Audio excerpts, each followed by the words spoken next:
Good morning, everybody. Welcome back to the AJ Analysis channel and another live stream where we are facing technical difficulties because I don't think that intro worked at all and it just straight up didn't play. So sorry about that. But regardless, welcome back to the stream. Thank you very much for coming along once again. Thank you again for joining me to talk about Manchester United. You will see in the thumbnail today we've got part 8, and that is because today we are continuing a long discussion that we had throughout the summer, really. We've done a lot of streams, 7 to be precise, looking at Manchester United, the way that we should set up this season, the way that Manchester United should approach matches. Today we are going to revisit that conversation with a slightly different look, with a slightly different focus to what we normally do. Because what we often do when we talk about Manchester United, when we talk about any football team on the planet, is we talk about their best 11. What's United's best 11? What's England's best 11? What's Liverpool's, Stokes, Port Vale's? What's their best starting 11? But realistically, if we're really being honest with ourselves, we go to the league table, we look at, for example, the top 14 teams. We're in the top 10, by the way. Love that. There's so many different types of teams here, right? So it would almost be arrogant to sit here and say that this is Manchester United's best starting 11 to play 19 games this season. That would almost be arrogant to do that, right? To say this is the best 11 to face 19 different types of teams and football matches. Instead, what we need to do is think about the different type of matches that you might face.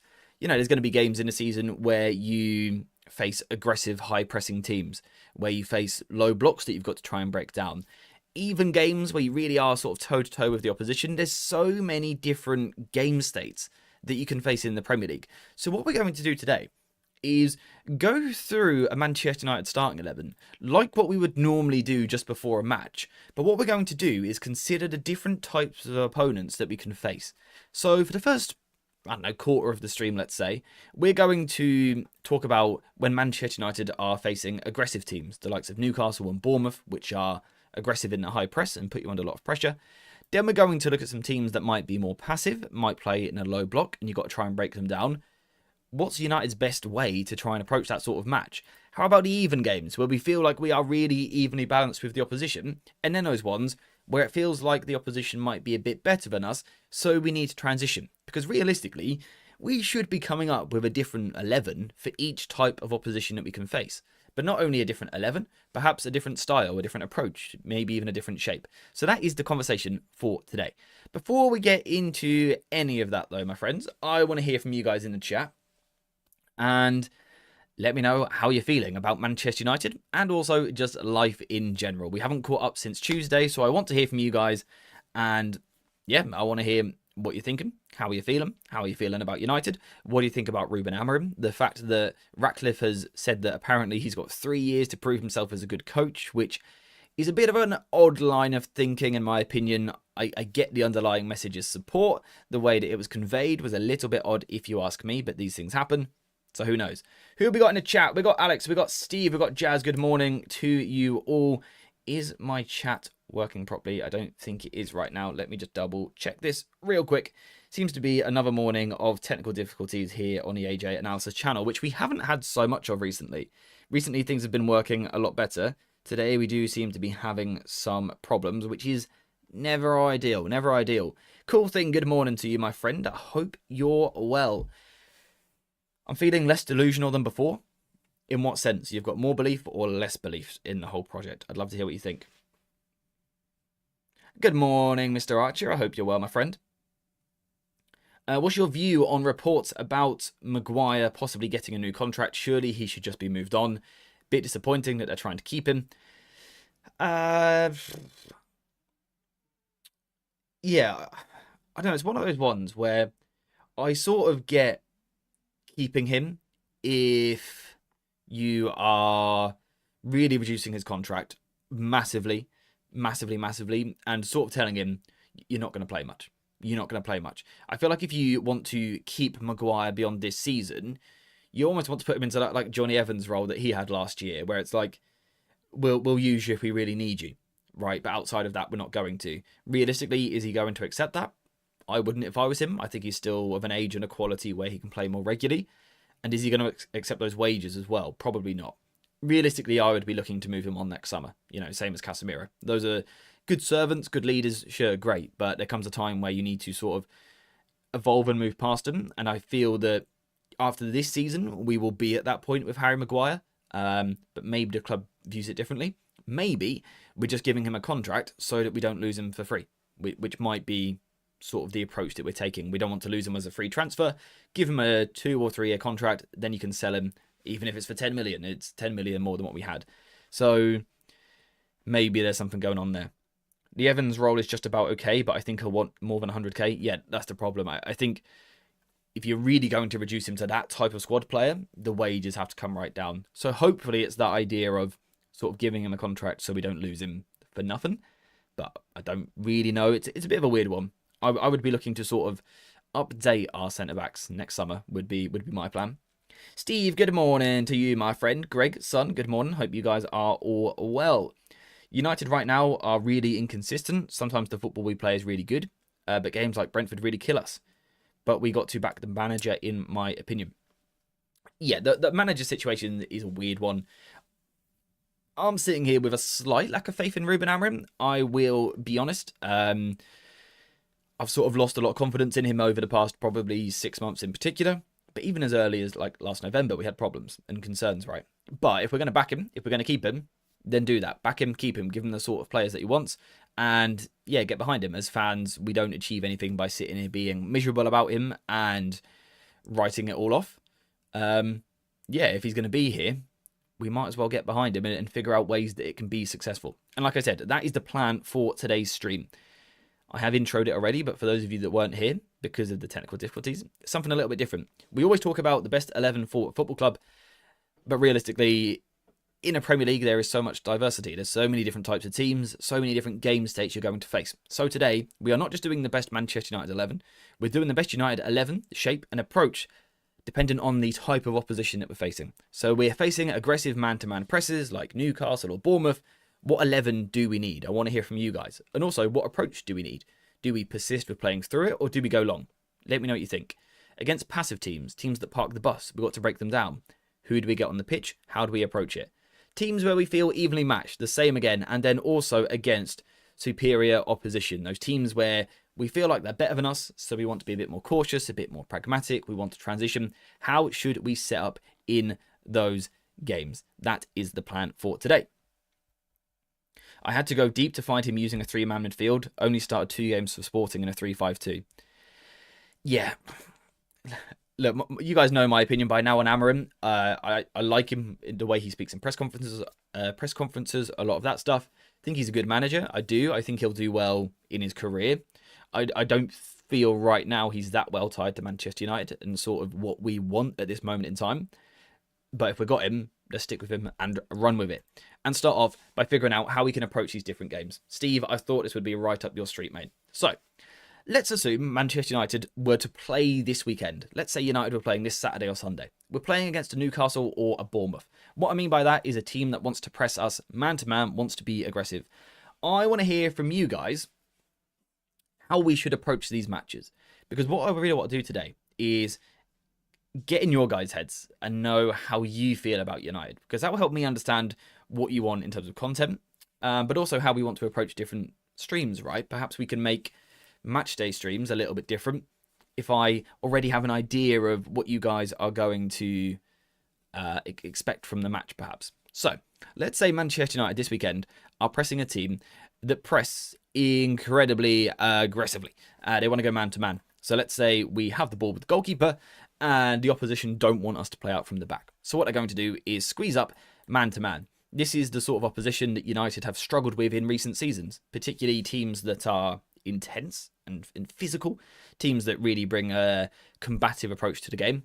We've struggled with that for quite a long time. Erik ten Hag, even probably under Ollie as well, to be honest. Some of that has been because we have lacked technicians, perhaps. Some of that is because we haven't been brave enough. And some of it has been a lack of tactical ideas, a lack of organisation.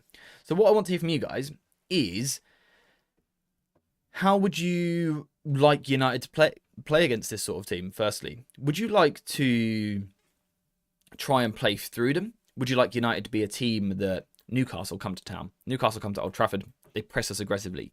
Do you want United to be a team that really stick with being brave, taking risks in the first phase, trying to find a way through? And if so, we'll find an 11, a way to beat that. Or would you rather United are a team that go a little bit more direct to play over it? Now, what we're going to do is start a poll. So let's go against pressing teams. And what I would say is, let's think a little more long term than just say this month. You know, right now there feels that sort of desperation for results. We want points by any means. Let's try and think about evolution, about the long term project at United. In 9 months, how do United want to approach these games? Almost imagine confidence wasn't a thing. Imagine that was out of the equation. How do you want your team to approach these games? So how do I word this? We'll go play over / long is one option, or play through / short. Over / long, through / short. Yeah, there you go. There's the poll in the chat. How do you guys want to approach this? When we face this opposition, how do you want United to go about it? Really struggling to speak there because I was reading something at the same time. Proof that I cannot multitask. Once we figure out how you guys want to approach it, which we'll see in the chat, then we can figure out an 11. And the idea is that the 4 different sort of matches that we prepare for, the 4 different types, realistically, we should be seeing 4 different 11s and probably 4 different shapes, right? Because the players suited to long ball football will not be the same ones that are suited to playing against a low block and breaking a team down. That will require different types of game plans and personnel. So that's sort of the point today, to prove that it's not just one size fits all. It's not a case of that. You've got to change, you've got to adapt depending on who you're facing. Arsenal, you know, one of the best teams in the world. They will go man-to-man against a lot of people, but the second they know they're playing City, they don't tend to, because they don't want to be man-to-man with Haaland. And that's that sort of adaptation that you need for those matches. So a lot of people early on saying... A lot of people are saying long, actually, which is not what I expected. And again, what I want you to think about is not just this weekend, long-term evolution. In 12 months, would you be happy for United to be a team that plays long? Of course, we can always be a blend as well. We can always be a team that does something in between. We can be a team that goes long 60% of the time, plays short 40. But just as a general idea, a general vibe is what I'm really trying to get from you guys today. So let me know what you think. We will always have the long ball to Sesko, so we should probably try short, then only go long when we need to. But I have voted to go long. See, my personal opinion, the way that I like to see football played and the way that I would like to see United try and play if possible, is sort of what you said there. I'd like to see a short game. I want United to be a team that takes risks, that tries to play out from the back, is bold and is brave. I'm not a fan of reducing it to long balls and second balls and duels, because I think it can be inconsistent. I think it lacks sustainability when you are asking for 50-50 battles a lot. I think long term, it's better to be a team that can play through a press. But also, I think always having that weapon of going long is something that we should have in our back pocket. So we come into the game with sort of the intent, let's say the first 4 goal kicks, we want to try and knock it short. If it doesn't work, then of course we can go long, we can go over. Definitely something that we can do. I'm kind of mixed, so like long over the 2 halves and through in the final third maybe. So you would sort of, yeah, I see what you're saying. I have been frustrated by the bad play from the back. It's almost a relief to see it going long more. See, I do wonder if that will be some people's point of view. I don't think you'll be alone in that idea, that sort of just had enough of making mistakes. We've seen, you know, Ten Hag's first season, one of the first matches, Eriksen against Brentford. We made a lot of mistakes in the first phase. We saw, I can't recall which game it was in Europe, but that Onana pass meant for De Ligt, mistakes in the first phase. There is that argument that if you go long, you just completely avoid that, right? The flip side is, if you are going to be a team that go long, you have got to be prepared for the fact that you may not control games. That you might struggle for control, depending on how you approach the second ball as well, of course. But that is something that you've got to consider. You almost can't have both worlds always. We got Alex in the chat with a £2 super chat. Alex, thank you very much, mate. Saying go long to start, then use the 3-2-2-3 through when the press stops. Yeah, so I think that's a really good point, that it can change during a game. Obviously, today we're sort of doing it as a bit of sweeping blanket statement. This is how we approach it. But yeah, it can change. I think on the flip side, for example, of what you said there, you could do the opposite. You could almost play short for the first few, and then to mix it up, you can go long. Or, like you've said, you can go long for the first few, and then switch up by playing short. I definitely think you can do both. I definitely think you can. But yeah, thank you very much for the super chat, my friend. But AJ, long is better, 2 to 5 passes into the final third, or even to win the ball and have the ball in the midfield and break them. Yes, so I'm actually doing a video on this later today. I've already recorded it. I just need to put it all together. Looking at Amorim's sort of new approach. We've been fairly direct all season long, I would say. We haven't been afraid of putting the ball quite long. But in the last game against Sunderland, Le Mans in goal attempted as many long passes as what Bayindir did in the 2 games prior combined. So Brentford and... Sorry about Loki. Brentford and Chelsea, was it, I believe? Bayindir attempted 7 long passes in each. Le Mans attempted 14 in his first game. So that was a more direct game. And yeah, for that reason, I've done a video on that sort of new tactic, that new approach. And yeah, one of the positives is you can sort of skip part of the pitch, right? It's a way to immediately get territory. Something which sometimes could take 10 passes and nearly a minute to work the ball up the pitch could actually happen in 5 seconds if you sort of send it long and play on the second ball. I absolutely get that point. The other positive, arguably, is the direction the midfielders face. If you play short, our midfielders are this side, playing with their back to goal. When you play long, our midfielders are this side, playing more with their face to goal. You know, they're facing the opposition goal. There's definitely benefits to playing in this way. I do question the sustainability, though, is my problem. Is my problem, my concern. I think having the long ball will help us because teams won't press us as hard in our third, so we can play a bit more. So does that mean, you know, today we're trying to talk about long-term evolution as well? Does that mean almost we should spend a month, 6 weeks, maybe longer, playing a longer game so that teams sit off, and then we could start moving the ball short and we could start playing out? I think that's fair. I think the long ball approach almost sort of gives us that short-term solution of something that we can do for a couple of months while we need results. My personal opinion is that longer term, I would like to see an evolution. But you guys might disagree, and that's fine. Last video, you mentioned that last season we didn't have either, so having this discussion is refreshing. Yeah, I would say it's growth, right? Last season we were poor short and poor long. This year we are at least good long, and hopefully can become good short. We need a blend. Winning a game is 50% getting the tactical advantage, 50% more talented players. I don't see us having the tactical advantage enough with Amorim. I think that's a really, really good point. I always feel that tactics lead the players, but I also really feel that the players lead the tactics as well. I think it works both ways. So yes, I think particularly in international football, I was saying this watching England last night, and in knockout football, I think it's applicable as well. I almost feel in those games, your manager's just got to give you a chance. He's just got to set you up reasonably balanced, sort of basic, and you're going to have a decent chance. Then it's over to the players to sort of produce.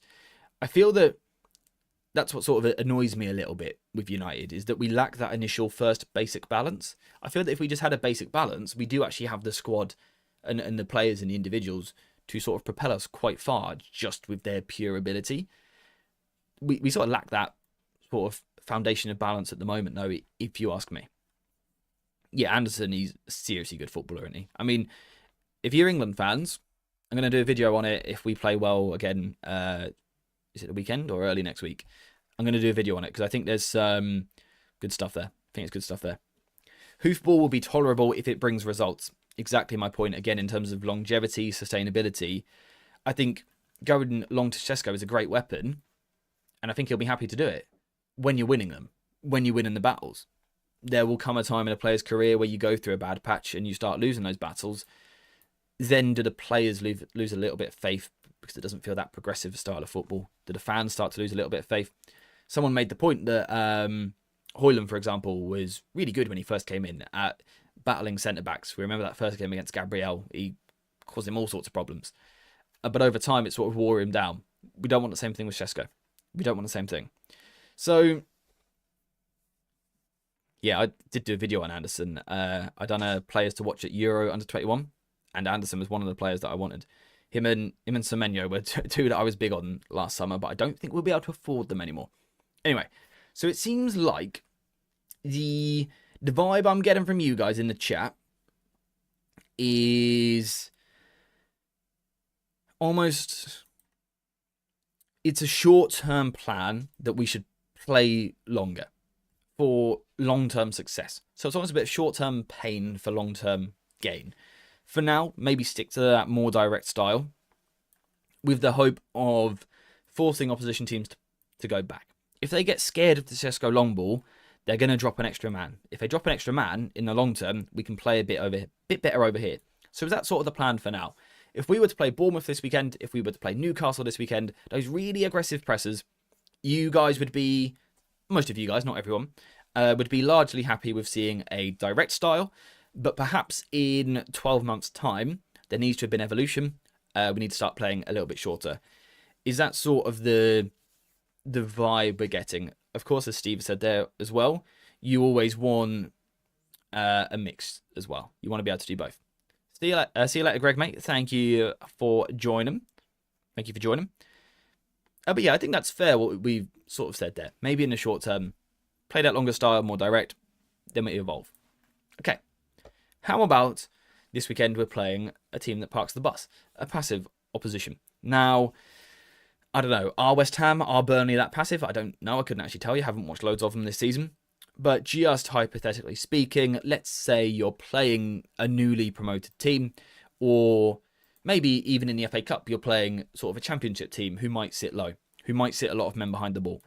What I want to hear now is not what style you want, because inevitably the style is, if you're facing a low block, the style is to play creative enough football to try and break them down.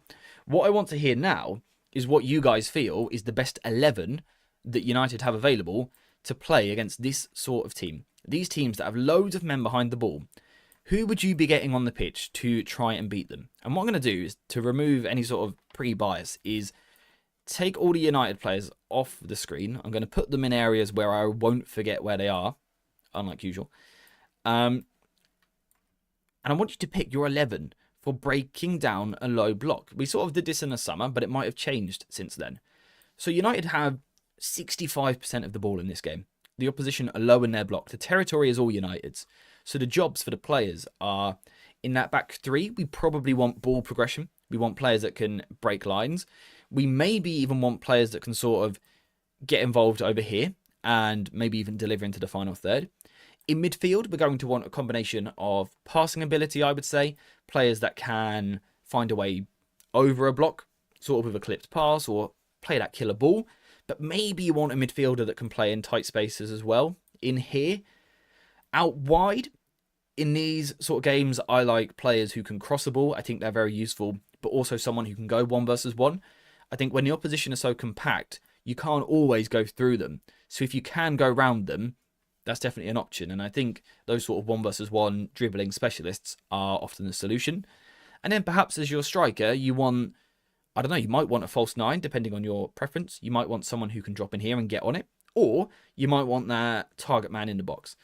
So I want to see in the chat some 11s. And what I want you just to think about is, don't worry about would this 11 be good playing out from the back. Don't worry about would this team be good at playing at set pieces. For today's conversation, that's irrelevant. It's almost a fun conversation to have because we almost don't need to worry so much about balance. We're just thinking a team that can break the opposition down. So today might be the day you can get Kobe and Bruno in midfield. If purely the task is to break down an opposition block, it might be the day that you can get aggressive players out wide. So basically have fun with that in the chat. Tell me who you want to see on the pitch in games where the job purely is to break them down. Let's say, for example, even we could say you're 1-0 down, perhaps. Let's say a newly promoted side comes to Old Trafford, gets an early lead from a set piece, right? So they go 1-0 up the opposition. We know how they're going to play after that. They're going to retreat. What sort of players would you then be looking to get on the pitch with the idea of breaking them down? You know, I think Lisandro Martinez is definitely one that people would look at. I can't find him. There he is. Lisandro Martinez is definitely one that you could look at. Someone who's got that line breaking ability, that ability to play through the lines. At the same time, I think Shaw is a shout because of his creative play. that you could get if you're really giving him the license to step forward. I think Mazraoui would be someone that you look at from centre-back as well. I think maybe even Dalot as an outside centre-back. Those players that can step forward, take men on, be aggressive, give us something extra. They're all players that can offer something. Let's see some of these. So I'm seeing Mainu in small spaces versus a low block, please. Exactly. That's the sort of footwork that you want, right? Mainu and Bruno midfield could make sense. Le Mans, Ahmad, Yoro, Delict, Martinez, Dorgu, Bruno, Casemiro, Mount, Sesko, and Bumo, which is pretty close to our best 11, or our current best 11 anyway. Our usual 11, but Mainu over Casemiro, if they are low. And Cunha over Mount. Yes, that's the question. Say Mount, for example, has been playing well recently, and we raised that question the other day of him versus Cunha. Maybe they suit different matches. For you, who plays against the low block? Do you want the sort of killer game breaker of Cunha, or do you want perhaps more the tight space to someone that can link and break someone down or make runs off the ball? Yes, Alex, I agree with that point. I would be looking at Shaw in this sort of game as your wing back. Again, let's ignore defensive balance for today. Let's do that, right? It's a chance to talk about United and not be so worried about all the weaknesses. We're trying to get on the front foot. Shaw's crossing ability is up there with the best at the club, right? Probably the best on his day, and then Mbumo second. So he probably makes sense in this sort of position. Certainly is an option. Le Mans, Martinez, Delict, Mazraoui, Ugarte to cover the counterattacks. I like it. Bruno, Ahmad, Dalot, wrong-footed wingbacks. Cunha, Mbumo, Tens, and then Sesko. Steve, on the point of the sort of wrong-footed wingbacks, what are your thoughts on them against a low block? It gives you a different variety of cross, I guess. I personally sort of like the idea where, you know, Shaw can be on the left-hand side, use that left foot for the early sort of whip into the box. But obviously the benefit of the wrong-footed wing-back, where's Dalot? He's over here, is you do get that different angle of cross, don't you? You do get that different angle where perhaps if you've got lots of men forward, you could have them rushing in at the far post. Be interested to hear your thoughts. This game state will definitely appear in the next few weeks. Yeah, I would like to see it, to be honest. United sort of sustained dominance in the final third, and it's a case of knocking on the door and trying to break them down. I'd like to see United trying to do that, because I don't feel that we've seen it massively this season. Grimsby's second half is probably the closest thing we've seen to it because of the situation that we faced that night. I prefer in-swinging crosses. I also want to get into the 10s narrow. Yeah, that's a fair point. If you had Bruno and Cunha as your 10s versus a low block, would you put Mbumo at right wing back? Yeah, see, I personally probably would. A lot of people probably wouldn't, but I think purely for some sort of sense of crossing ability, yeah, I think I'd like to see that personally. Again, Steve's point there about the way that cross swings in when you play the weak foot that side. Perhaps not as useful in quick play because you sort of cut in and there's no one to cross into. But I think that cutback sort of buys time for more people to join the attack, and you could have your wing back, one of your forwards, crashing in at the back post. That could be something quite useful, and Mbumo could obviously do it from this side as well. Steve, good morning, my friend. How are you? He literally cannot hear me saying this because he's in the chat with a super chat. Thank you very much. Saying, got the stream on mute during lecture, but I'm here. Let me type back to him. Let me type back to him just so he sees the message. What a legend. Look at that. What a boy. Super chats when he's hardly even watching or he can't hear me. What a legend. What a legend. Mount and Mbumo as wingbacks together can totally work. I've seen a few suggestions of that recently. The idea of Mount at wingback. I'm not sure what I think of it. Not sure what I think about it. I get it in terms of work rate and things like that. But I think his energy is so great in the middle of the pitch. So I don't know if I'd want to move him away from that. Not sure. I want to hear thoughts on Bruno Fernandes in this game state.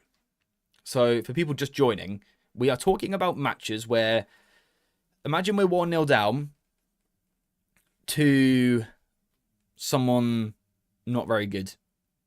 Right, we concede an early set piece, we go 1-0 down at Old Trafford, and they park the bus. The mission now for the next 80 minutes is to break someone down. That's the mission. Who do you want to get on the pitch to try and break them down? Where do you play Bruno?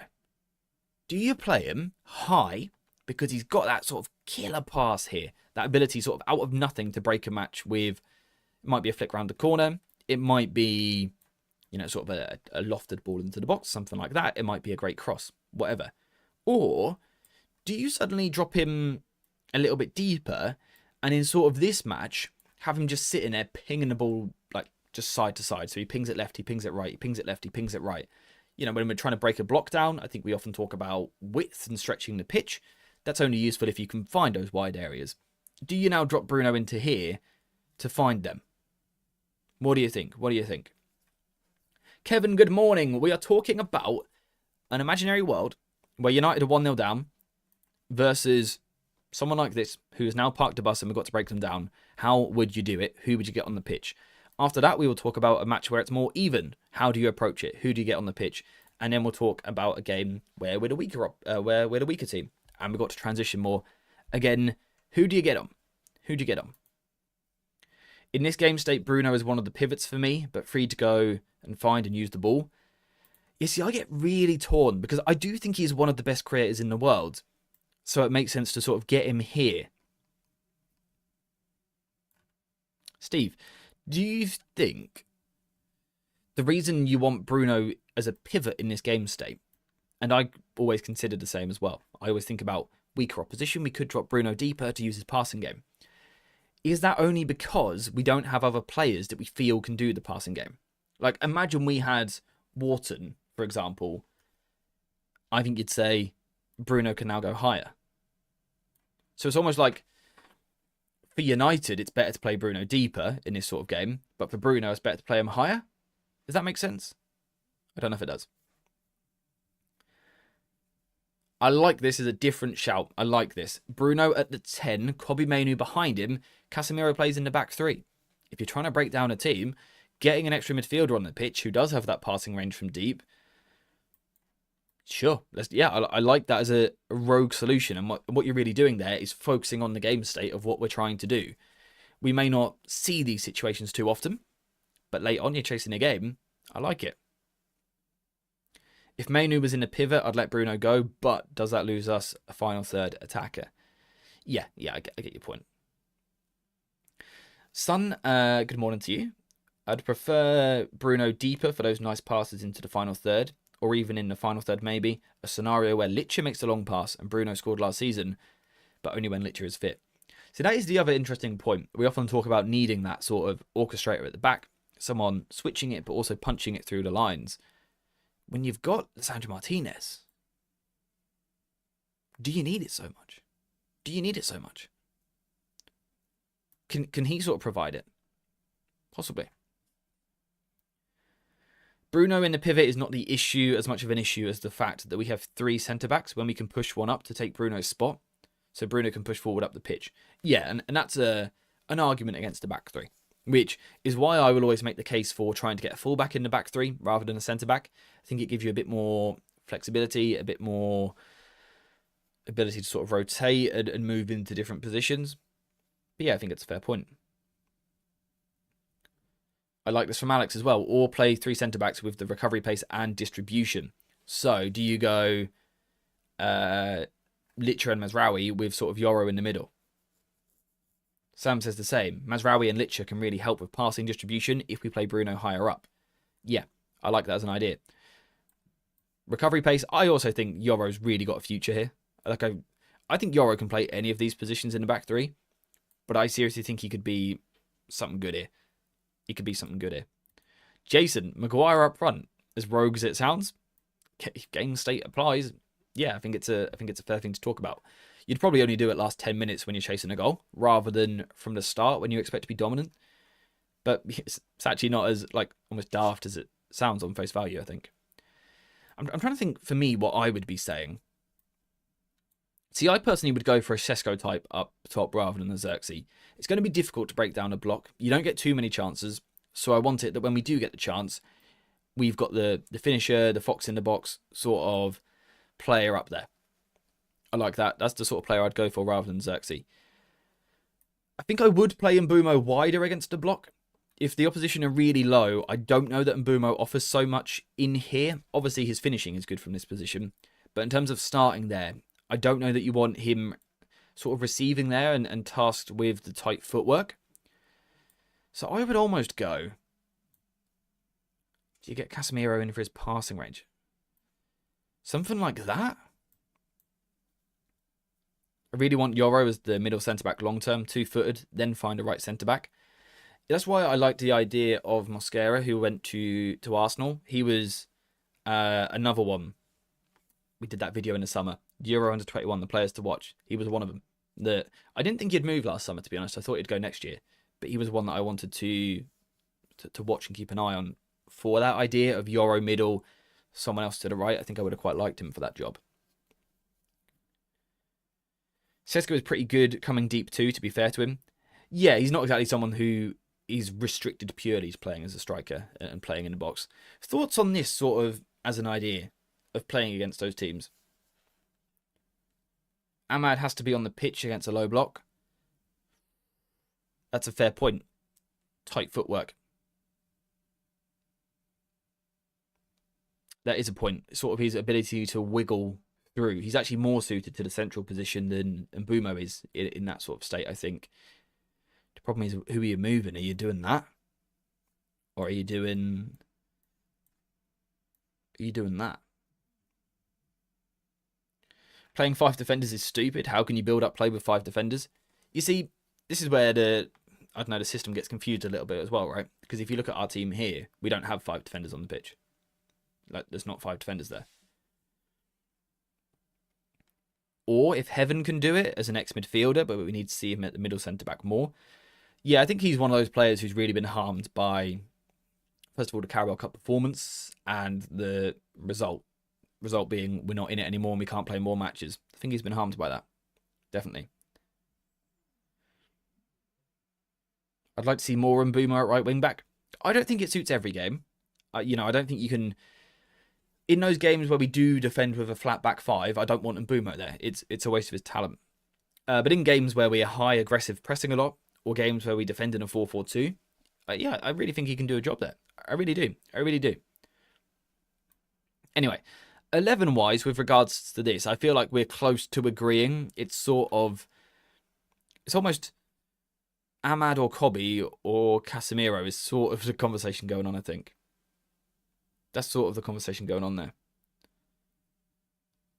Amorim playing 5 defenders against 10-men Chelsea is a red flag. I cannot stand this formation slash system. You're not alone in that thought. I'll put it like that. You're not alone in that. Pushing a centre-back up into the midfield next to Casemiro offers protection against loose balls and more support in the build-up. The issue is the lack of athletic centre-backs like Yoro and De Ligt.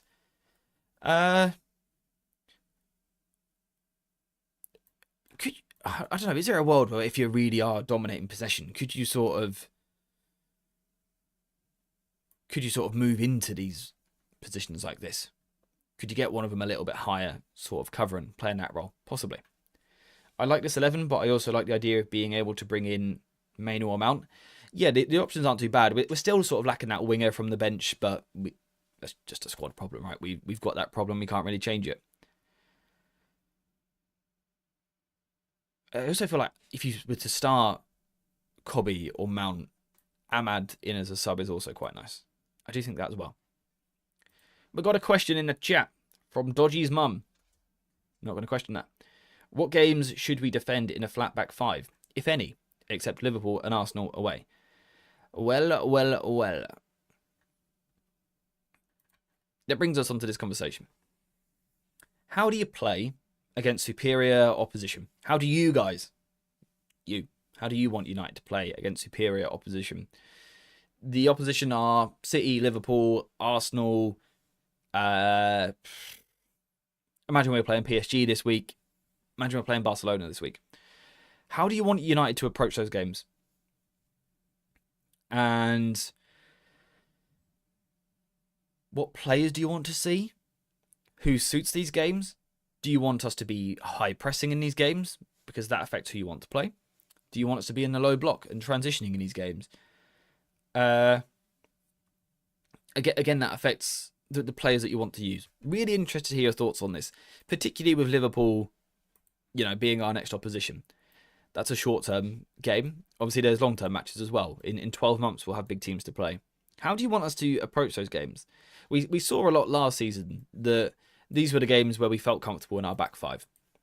And we would sort of absorb pressure and we would play quite transitional football. And it was quite successful, to be fair. Are you happy to continue seeing that? Are you happy for this to continue? Do you want United to play in this way in all big games or not? For example, against Arsenal, first day of the season, it was more aggressive. Amorim played a system like this with Sporting against City, famously in the Champions League. And after the game went, yeah, but this can't happen at United. It worked today against City with Sporting, but we can't do that at United. Sorry, my chair, I really need to order a new one. Someone forced me to. I'm so stingy with money. Someone forced me to order a new chair. Anyway, it just slowly sinks constantly. Yeah, distracted by a chair. Champions League, Sporting. They played quite defensive against City. They played 5-4-1 first half and then moved to a 5-3-2. Personnel not being too important today. But after the game, he said, yeah, it was effective. We got the result. But, what do we do moving forward? What do we do in the long term? What do we think? What do we think? How do you want us to approach these games? The best way to defend is possession-based football. That's definitely an argument that a lot of people will make. If you've got the ball, you can't concede. Well, unless something horrendous happens. But, typically, you don't concede if you've got the ball. But it is difficult to go and play against a City, a Liverpool, an Arsenal, perhaps probably the best example. A team that press incredibly well. In the case of Arsenal, very strong presses, physically very good, difficult to outrun them in midfield, difficult to break them down because they're so good in their block themselves. That's tough to play against. Do you instead play that more passive game and think, we're not going to break them down, so instead we should hit them on a counter-attack? Is that the more effective way to approach it? I'm not sure. This is where I want to hear what you guys think and how you would approach it. And again, there's a difference between in 10 days' time against Liverpool and in 12 months. Right? There's almost that short-term acceptable football, then there's what we want to see long-term. And it's okay for those to be different things as well. I think that's absolutely fine. Park the bus. How do you think that would go? Do you think that would sort of be accepted by United fans? Because as United fans, right, I'm a United fan myself, of course. We're a weird breed, aren't we? We're never pleased, we're never satisfied, partly because our club is terrible. But even if they're good, we wouldn't be completely satisfied, I don't think. Is there a certain type of football that we want to see? Would we be happy winning the league? Winning the league, he says. Would we be happy beating the Liverpools and that playing like this? Would we be happy with that? Or do you think over time, right now it's fine to win like this, but in 3 years we don't still want to be winning like this? We want to be winning in a different way. Or is winning? I do think a certain type of football buys more patience from the fans. If fans are entertained, they're more likely to be happy. But also if we win, they're likely to be happy. It's a weird one. I do prefer to see us defend in a 4-4-2 rather than the 5 at the back, just so we have the players closer to support the 9.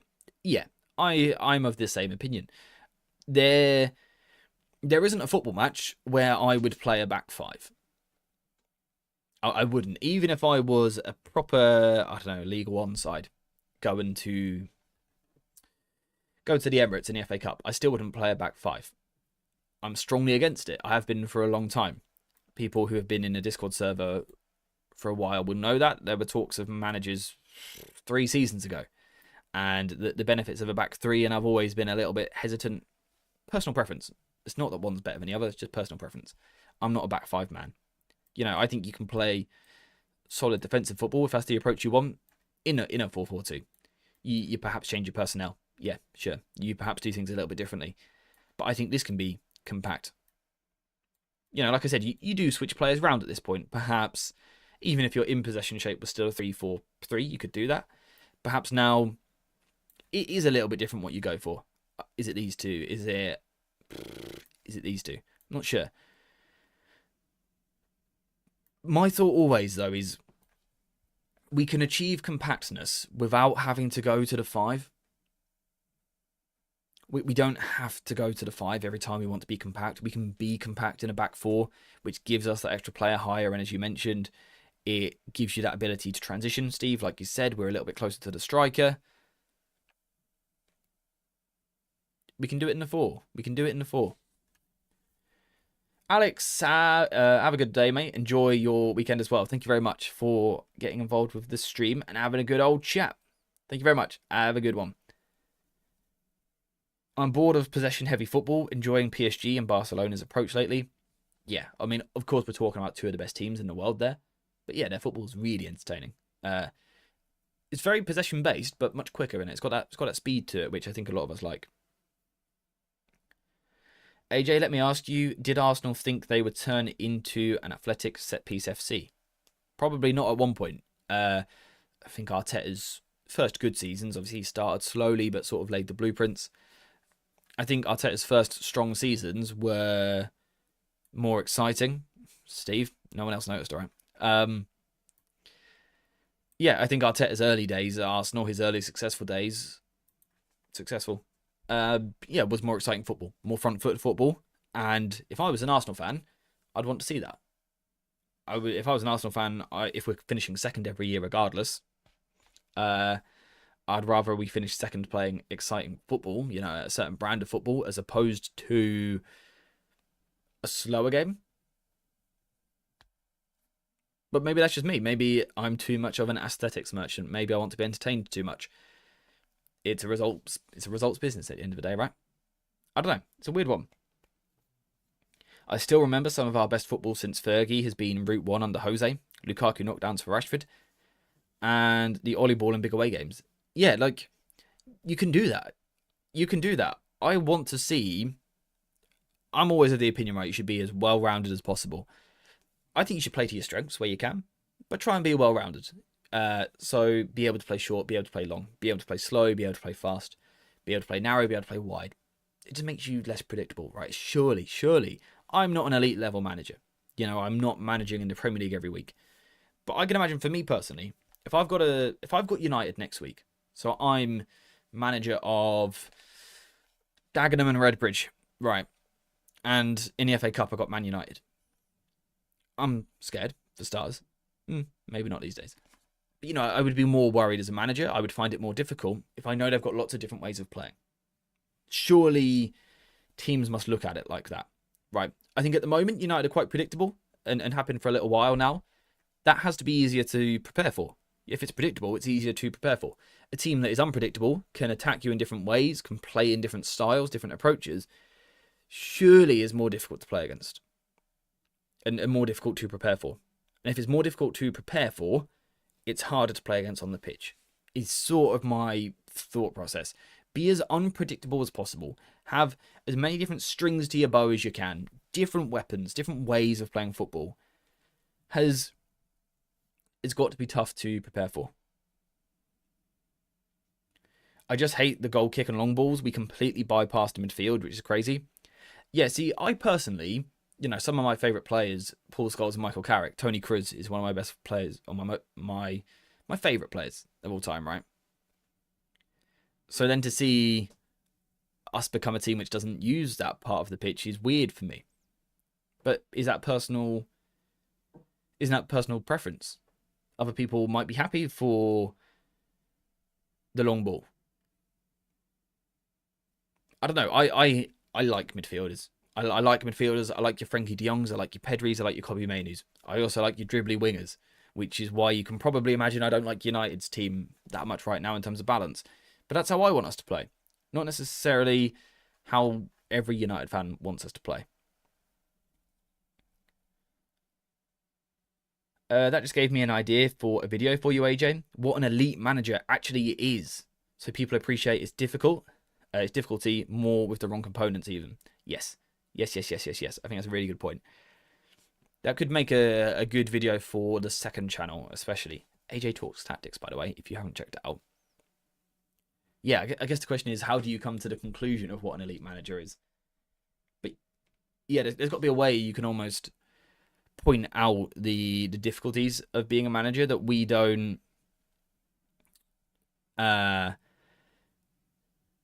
necessarily think about all the time. It's very easy to see a starting 11 come out and just judge it for what it is on face value, but there's obviously a lot of thought that goes into it. There's a lot of different things that are taken into consideration.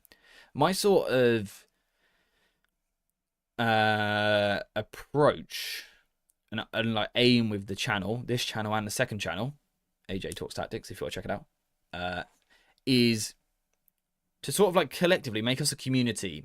I don't want to say it's the most educated in terms of football because that comes across as arrogant, but I want us to almost be like the most level-headed community. I honestly think we've achieved it already, to be honest, because you guys are so good in that regard.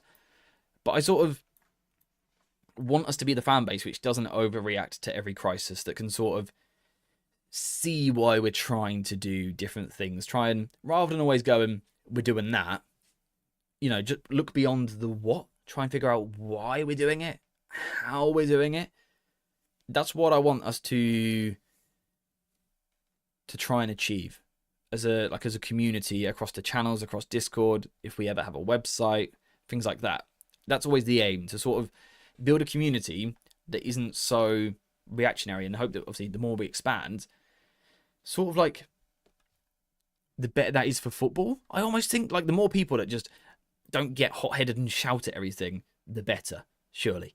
People that like apply some thought to it. The more people that do that, it's got to be better for football discussion, is what I like to think.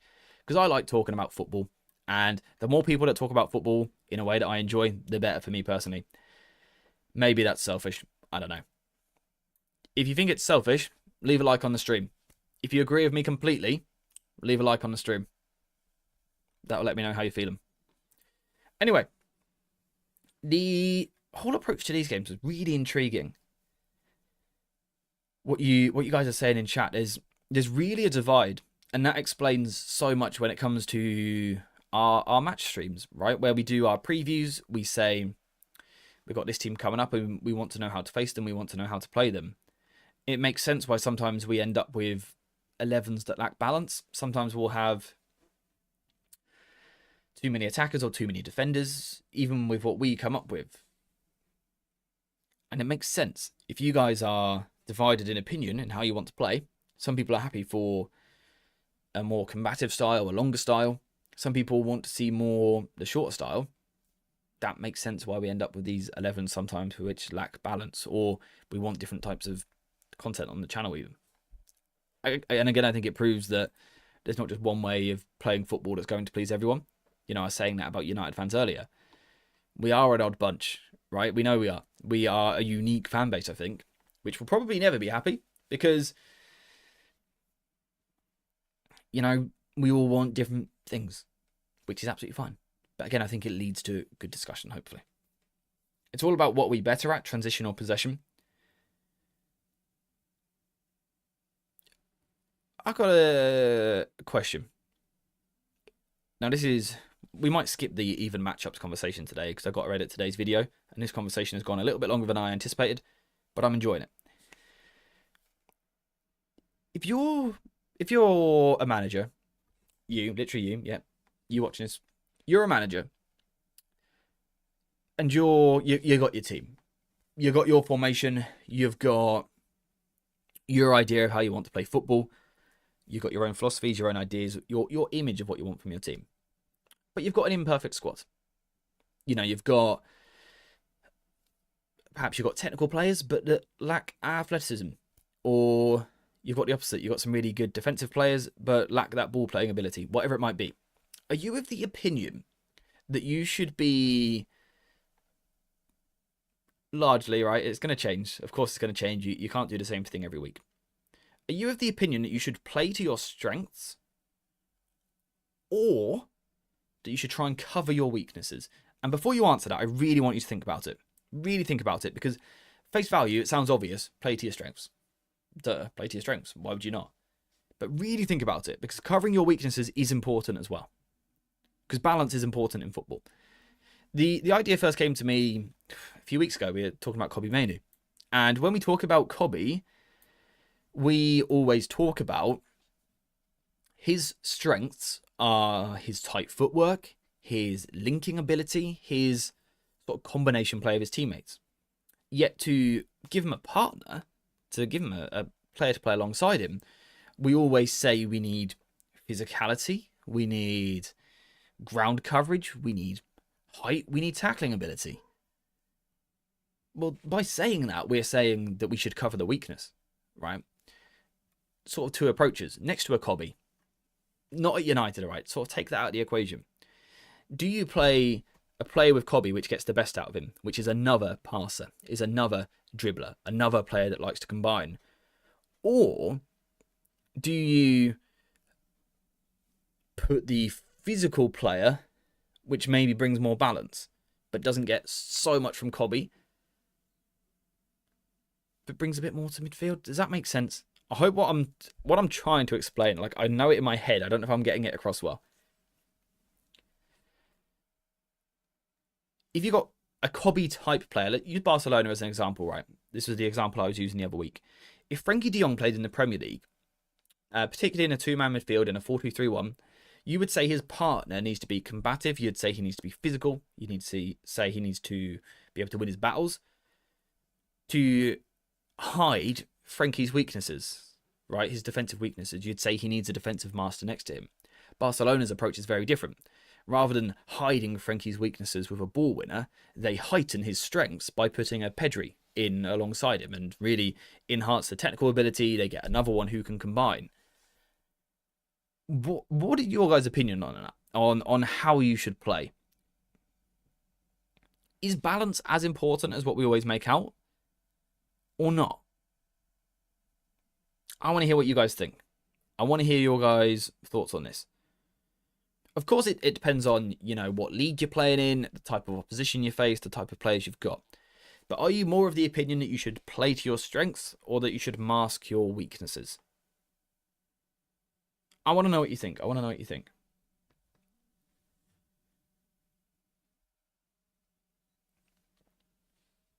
And like I said, almost ignore United. Ignore a 3-4-3. Ignore 4-2-3-1, whatever. Think about just football as an idea almost. I hate to say this, but Cobby's best work by far was for England because they had the right personnel system. Yeah, so for example, with England, I would argue England hid Cobby's weaknesses rather than played to his strengths. We put Declan Rice with him, who could cover the ground for Cobby, that could win the tackles for Cobby. Worked quite well, to be fair. But would it work, arguably, even better to play Wharton instead of Rice to get Cobby's passing ability, linking ability, and that sort of stuff?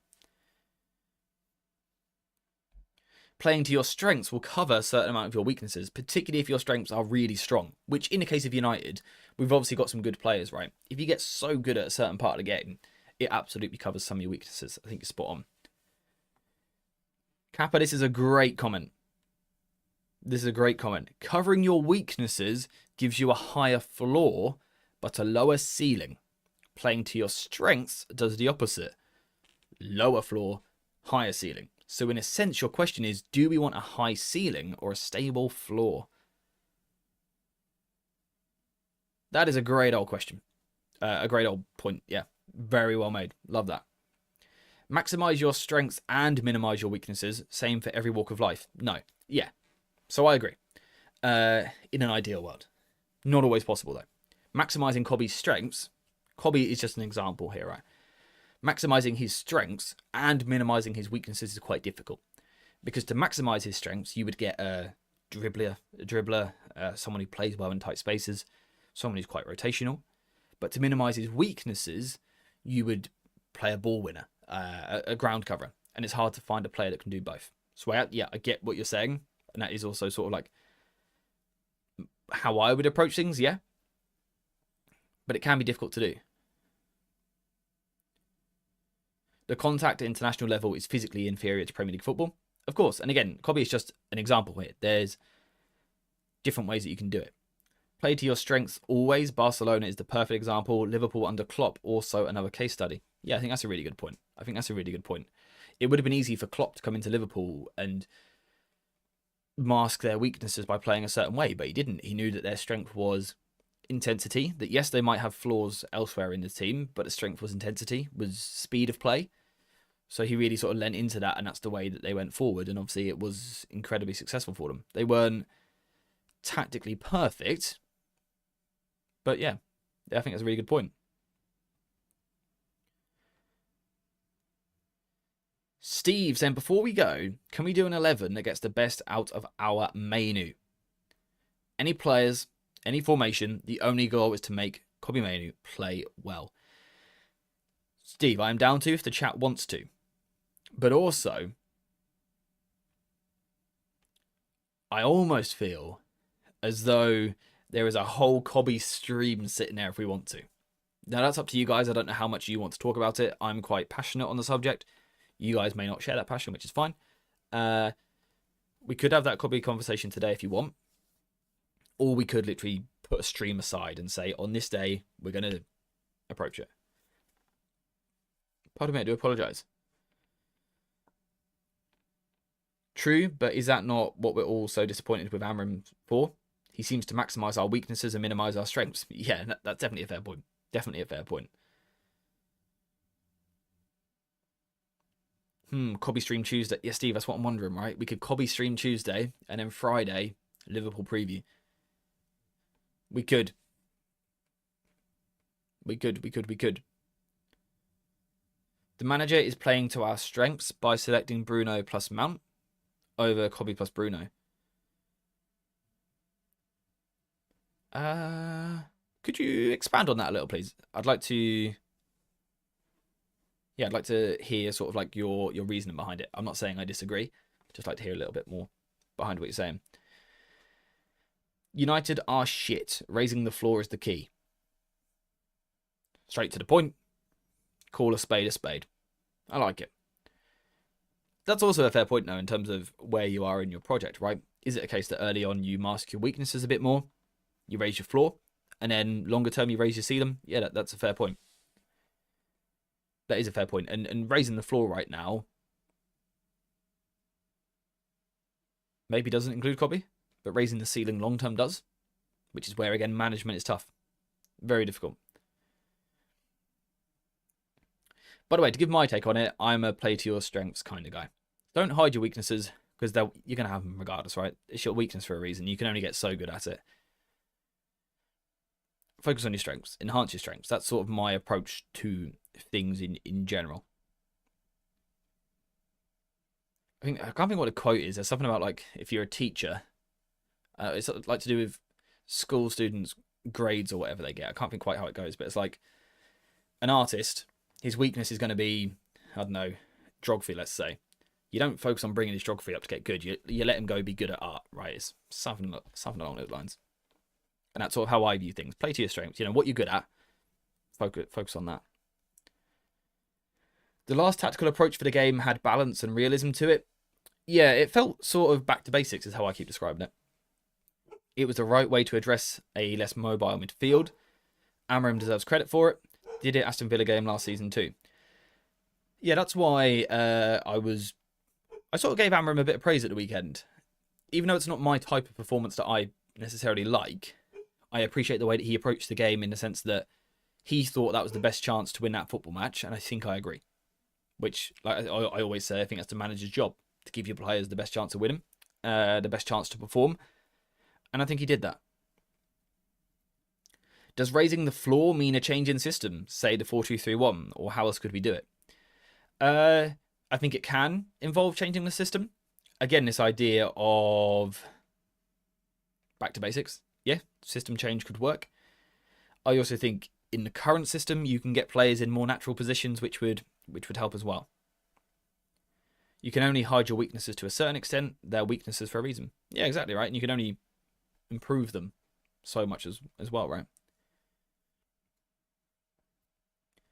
Bruno plus Kobbie is the way to go. Defensive protection with Casemiro and Ugarte not really making any difference. I personally think Kobbie can control the midfield like Vitinha does. Yeah, I think that's a good point. That's sort of what's frustrated me a little bit so far this season. It's like, if we're going to play so many defensive players, 5 defenders plus a ball-winning midfielder, Like, can we at least be good at defending? And we haven't been so far this campaign, which is why I've been so frustrated by it. If you're going to take a defensive approach, at least be good at it. At least be good at it. Here is a question for you. Which players do you think will survive the Amorim culling over the next 2 seasons?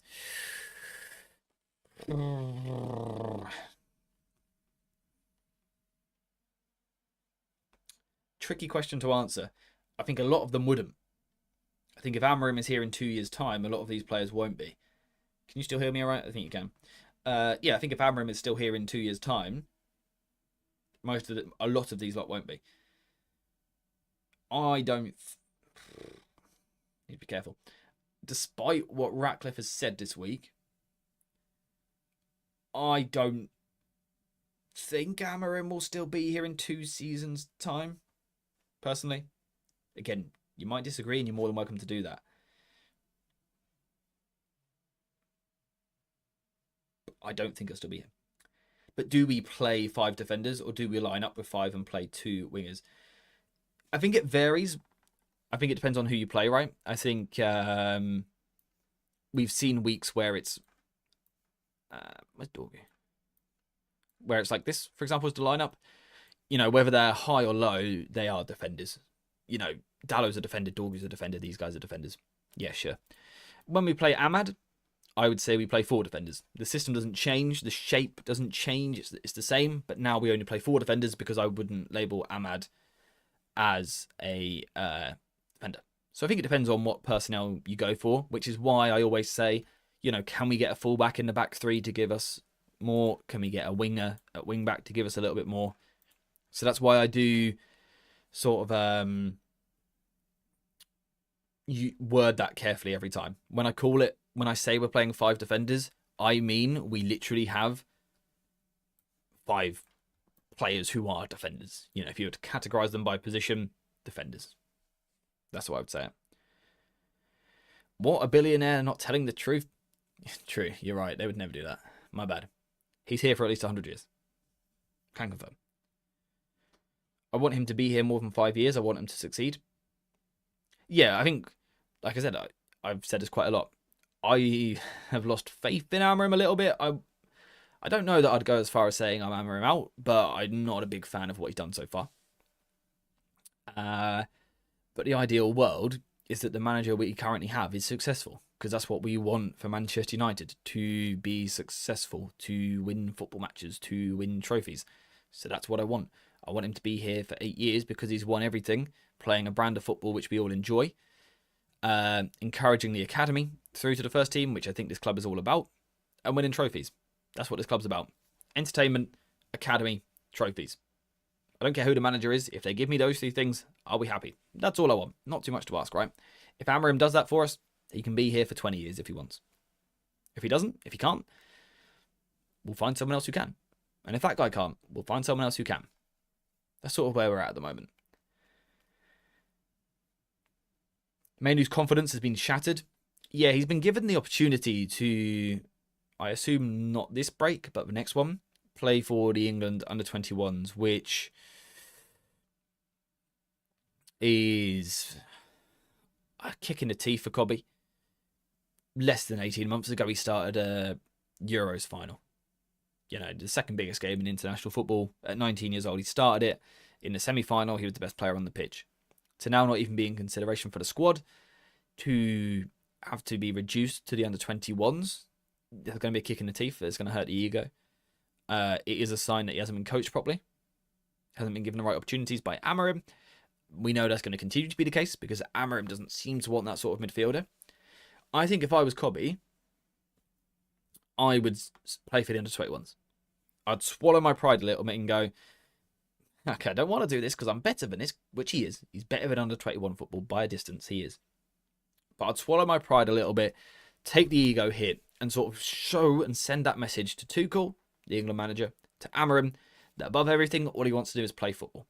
I think him sort of accepting that offer to play for the under-21s would be a good look for him.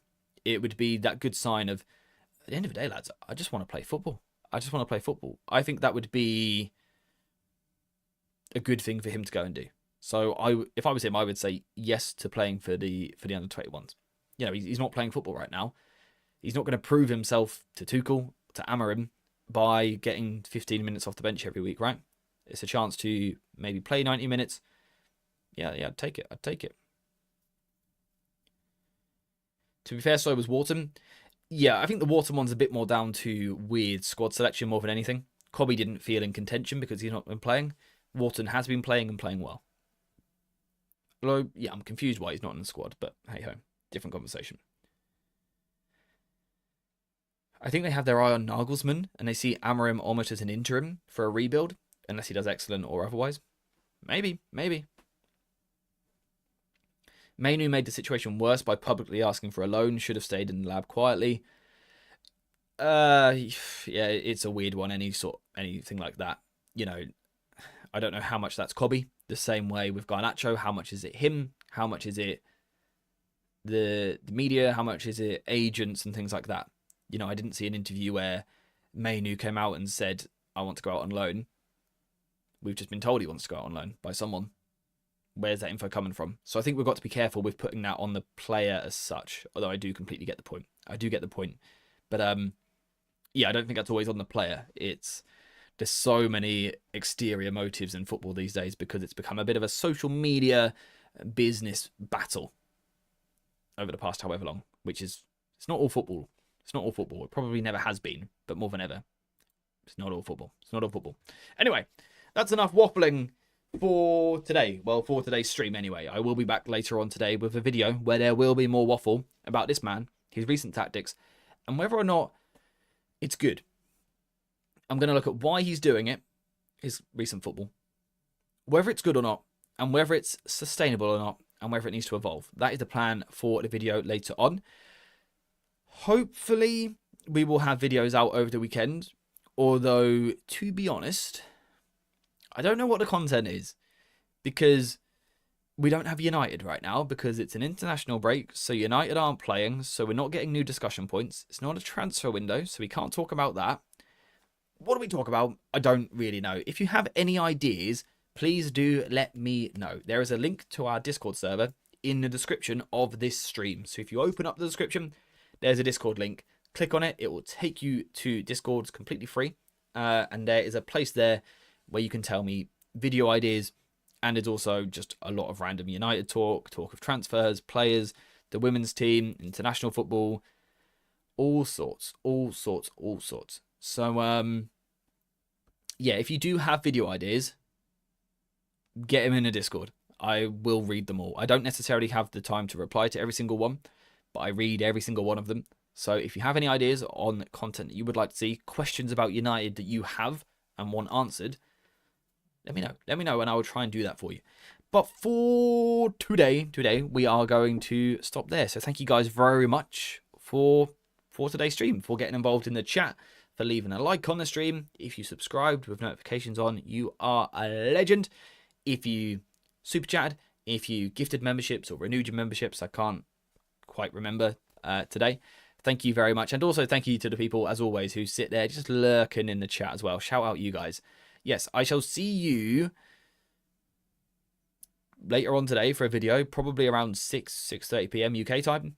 And then hopefully videos over the weekend. Not too sure what it will be. In terms of streams, we'll be back on Tuesday at 11 a.m. As always, this time to talk about Kobbie Mainoo. And then after that, it's build up to the big one against Liverpool. So there is plenty of content on the way, providing we can think of the ideas, which I might need some help with. But yeah, that's the future. Today, nothing else to talk about. So thank you guys very much for watching. I hope you have enjoyed this stream. You've been legends. As always, I shall see you.